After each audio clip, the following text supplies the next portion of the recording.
Okay, my name is Glen van Harte, and I've been asked by the South African Council for Educators to act as the program director today.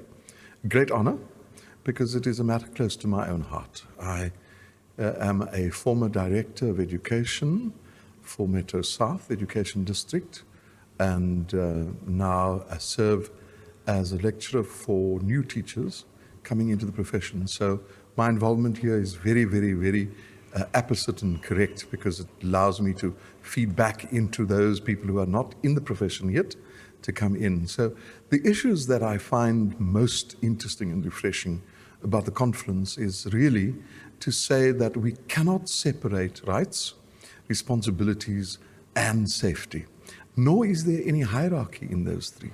We can't say rights are more important than responsibilities, nor is responsibilities more important than the safety of our teachers. All of these things are intertwined, and they need to be considered as a whole.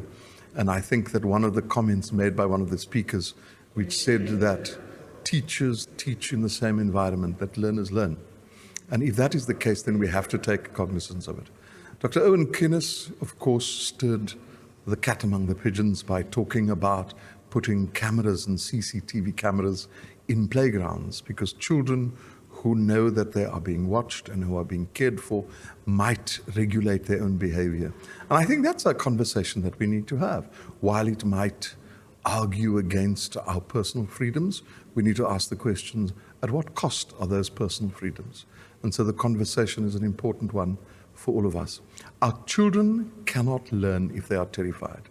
And our task is to ask the most fundamental question of all in this conference: how do you teach a damaged child in schools that come from communities where gangsterism and violence is the order of the day? And so it's an important conversation, it's an important conference, and it must spread from this group into every classroom, into every staff room, and into every district office and in the education department. It is such an important conversation before the cataclysm hits us, before the danger of gangsters and violence overtaking the education process. We have a duty of care to our children, and that extends to ensuring that education is properly looked after.